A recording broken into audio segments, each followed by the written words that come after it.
What's up, guys? Live here with Pro Play Games with sponsor player Daniel Altavilla, coming off another top four. Is that back to back or is I don't even know. There was Toronto regionals. Oh, Toronto. Oh, okay, that one went bad. But this one was another top four finish. What were you playing? I played Zoroark Drampa. And this was at Madison regionals, right? Yeah, Madison. All right, cool. Let's check it out. All right, so we have 3-1 Zorua. Okay. There really isn't too much of a difference. I didn't play Delinquent, so Whiny Voice wasn't that big. But usually the difference between them is that Moonless Madness confuses for 1 dark, and that was big against Sylveon GX. So it pretty much doesn't... It has its uses here and there, but it's pretty much only good against Sylveon, where they just have the one Pokemon, and they can never get it out of the active. So you just confuse them, and then they have to flip a coin every time they want to search their deck for 3 cards. If they get tails, they take 30, and then you can just win the game right there. Whiny Voice is pretty much... it's better with Delinquent when your opponents have 4 cards. They're preparing to not get delinquented, but Whiny Voice plus Delinquent brings them down to 0. But they still have their top deck. So this card's not that great. I just have the 1 just in case. It actually came in clutch one round when I just did a Whiny Voice out of nowhere because I had nothing better to do on my first turn. And I got a DC out of my opponent's hand, and he couldn't knock me out afterwards. So that was pretty good. We have 4 Zoroarks. Zoroarks are great Pokemon right now because players have taken items out of their deck in favor of Tapu Lele, Bridget, Fan Club, things like that. So players are filling up their benches with these new Pokemon, these utility Pokemon, and they're not playing as many items. So decks are slower, letting us get out multiple Zoroark, and to accommodate that, they're playing down Pokemon on their bench. So Mind Jack does so much damage. The math is really great because let's say they have 5 Pokemon on their bench. That's 160. And then with a choice band, that's 190. So you're able to knock out Lapras GX, Turtonator GX, a lot of these new 190 HP Pokemon, which was very awkward. And then stand-in is great because against Decidueye, Vileplume, usually what they do late game, they get desperate and they Lysander up big retreaters and stuff, things that you really shouldn't have played down, and they try to abuse you. They try to abuse that you played that down, but with stand-in, you just get around that. And having a very mobile deck is pretty nice. Stand-in with Floatstone was huge. Yeah, stand-in with Floatstone is giant. We have 2 Zoroark Break. Zoroark Break is for foul play. With the GXs came 150, 160, 180 damage attacks, and with that came Choice Band. So we're hitting perfect math for 1 energy, giving up 1 prize with foul play. It gives our Zoroarks 40 more HP, which is actually so relevant so many times. Zoroark Break's a really, really great card in this format, probably my favorite attacker. And that's because it's literally everybody else's attackers. There are so many games where my opponent just calls out their GX attack for a knockout, and then I bring up Zoroark Break and I call out their GX attack for a knockout. It's really awesome. We have... Honestly, let me just go over the relevant Zoroark Break attacks, I guess. So you have Lapras GX, which is Blizzard Burn, 160. With a Choice Band, that's 190. You one-shot Lapras. You have Ninetales, Alolan Ninetales GX, which does 160. With Choice Band Kukui, you do 210 to one-shot Ninetales. Tapu Bulu GX has a GX attack that does 150, so with Choice Band, that's 180 and you heal. Or their regular attack, for 1 energy, it says discard all energy attached to Tapu Bulu. But you just have to discard your 1 dark, and it does 60 more, so it does 180 on the nose. Versus Volcanion, they do 130 with Kukui and Choice Band. That's 180. With Turtonator, they do 160 with Choice Band. That's 190. So the options are just endless with foul play. It's so good. We have 2 Drampa GX. People were telling me when I was sending this list out to people to playtest groups and stuff, trying to figure out if it was all that. People were like, well, how do you get around people not benching Pokemon? They just have to set up 1 big attacker and not bench, and then you lose. And I was like, yeah, that could happen, but now we have a 180 damage attacker in Drampa.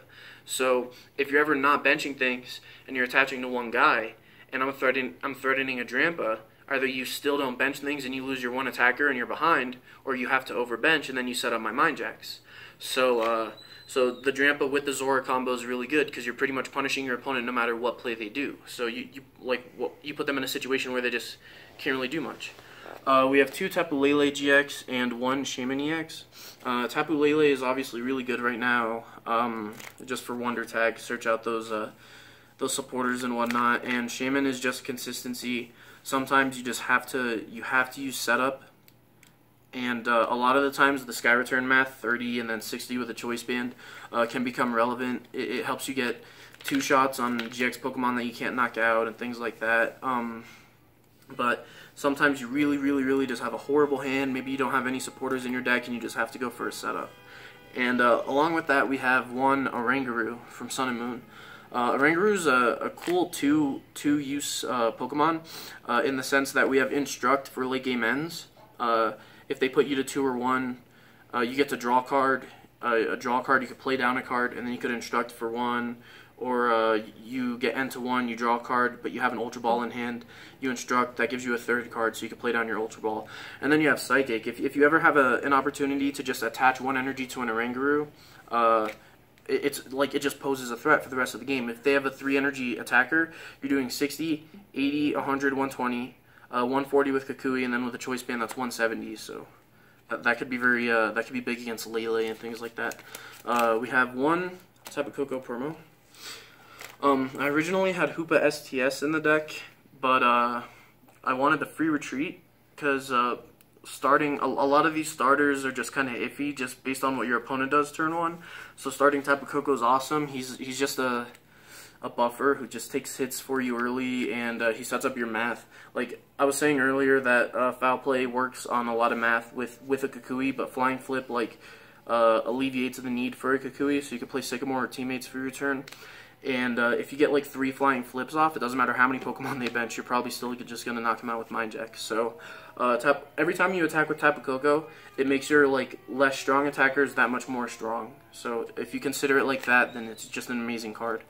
I actually used it on stream in Madison against Metagross to set up knockouts, and against Volcanion to punish him for having a bad hand. I just did so much damage to his board that I was just one-shotting him with Mind Jack no matter what he did. So that was pretty good. 1 Oricorio. I ran this Oricorio for Vespiquen. I was kind of spooked in Madison by the Vespiquen. I knew that good players were going to pick it up because it just got 2nd place. And it's a big favorite among the good players because it punishes poor play from your opponent's side, and it rewards strong play on your side. So I knew Vespiquen was going to be there, so I put in the Oricorio, and it actually helped me more in other matchups than it did against Vespiquen. On stream against Volcanion, I was losing 5-2, and I did Supernatural Dance with 6 Pokemon in my opponent's discard to put 5 on a bench Volcanion and 1 on an active Turtonator GX to take 4 prizes in 1 turn, and it ended up winning me the game. Against Decidueye, I Lysandered a Vileplume, and I Supernatural Danced for 60 to knock out a Decidueye, and then 90 twice to knock out an Alolan Ninetales. I used Revelation Dance, the 2nd attack. It's just a vanilla 30 if there's a Stadium in play. I used that to knock out a Magikarp, and obviously I just kept using it against Vespiquen.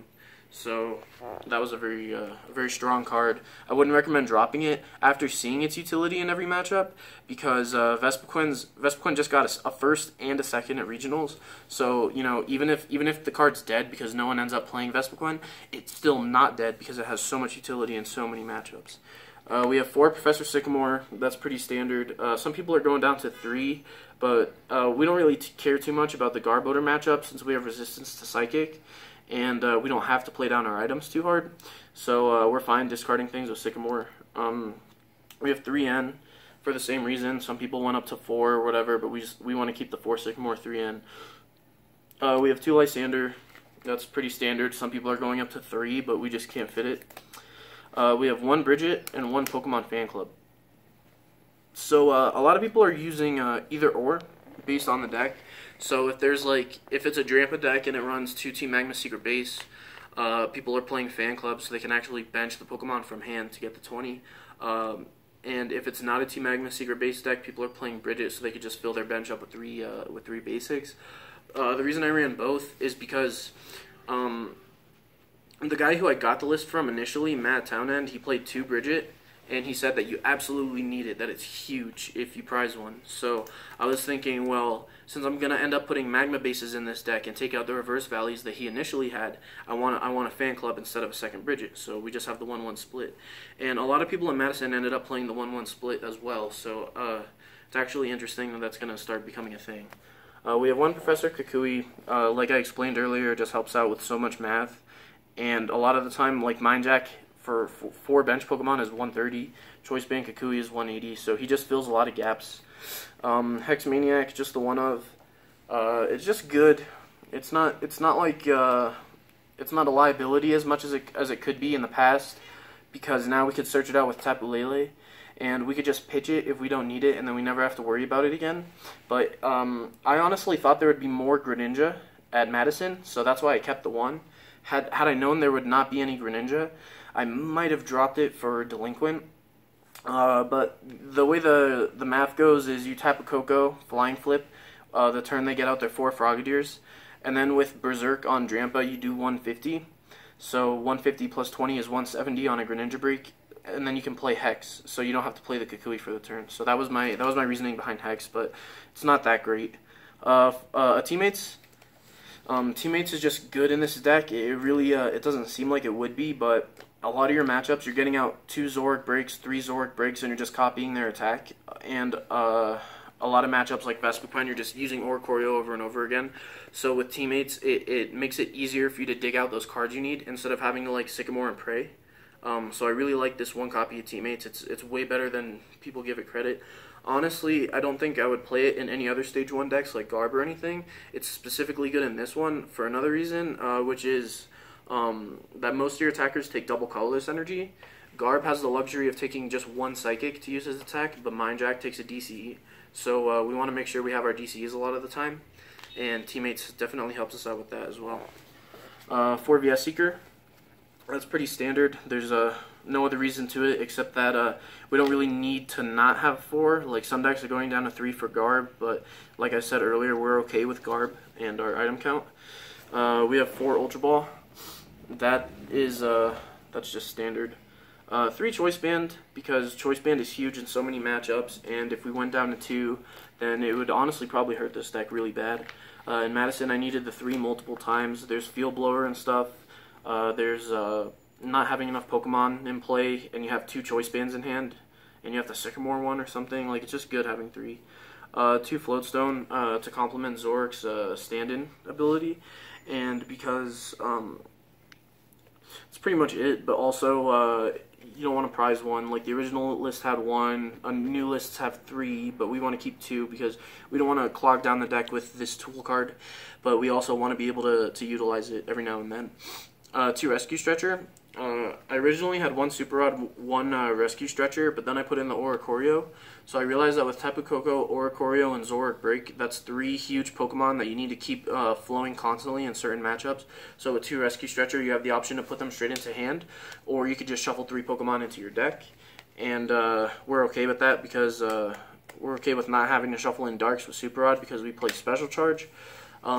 Like I said earlier, this deck cares more about DCE than it does basic energy, so we have the Special Charge over a Super Rod. A lot of decks are playing 2 Stretcher, 1 Rod, but we're okay with this line because you know, we want to keep the DCs going. Special Charge was actually not that big in some games where you just have 4 DCE and you're fine. It was not that big in games where you're attacking with Zoroark Break and you're not using regular Zoroark, but it was huge in certain matchups. So I don't think I would drop the card just because it helps out a lot with cutting out variants. We have 2 Team Magma Secret Base just to put damage on our bench for Berserk with Drampa GX, and also it comes in clutch against Vespiquen. If you drop a Magma Base and they have to bench down Combees, you could tap a Coco, Flying Flip, and just discard their Combees, just get knockouts. Magma Base came in really clutch in certain matchups. It also helps to alleviate having to use Kukui, just like Flying Flip does, so the math between those 3 cards is just really cool. We have 4 double colorless energy. That's pretty obvious. It's a pretty huge card in this deck, more so than others, so you can't really drop it down anymore. And then we have 6 dark energy, because we want to be able to use our foul play there. and we also want to be able to draw one turn 1 to put on Drampa, because a lot of the time in the Drampa mirror, having a Drampa with a first turn basic energy attachment is gigantic, and it has to be basic energy because of Righteous Edge. So yeah, so that's the list. It was pretty well thought through in my opinion. I tried to go over everything in my head as much as possible to make sure that I was prepared for every matchup I expected to face. What I did not expect to face was that Metagross deck, and this list is not accurately prepared for that, but you could take cards out, put in Flareon, you could put in a second Hex Maniac. There's a lot of options you have for that one, and for everything else, you pretty much just win. You have great matchups all across the board. At the tournament, I have 3 games on stream that you could watch to see how the deck works on Pokemon's just live stream, and there isn't really much to say about my games besides foul play was way bigger than I expected it to be throughout the whole tournament. Mind Jack is just a great attack. Drampa's a little underwhelming having 2. I might cut one down. I might cut both, but I'm not sure yet because that's a little too drastic. Besides that, the list is perfect. My games were pretty much just how I described, and yeah. All right, cool. Well, that was a huge performance. That was another solid outing at another regional, another top 4 finish. Getting closer and closer to that W that you are no stranger to. So hopefully this weekend in Mexico City, you'll be getting that. Other than that, I'm going to let you go. You have any shout-outs you want to give? Yeah, let me give a shout-out to Matt Townend again for helping me with this list. Let me give a shout-out to Michael Franchione for helping me test it, and to Cena for helping me test it. Shout-out, as always, to Pro Play Games and to Ultra Pro for always hooking me up, help me out with these trips, help me out with sleeves, free cards, whatever. These are the best sponsors I could have asked for, and that's about it. All right, blessed to have such a talented player like you on the squad. Hope to see a lot more from you in the future. Thanks for the deck profile.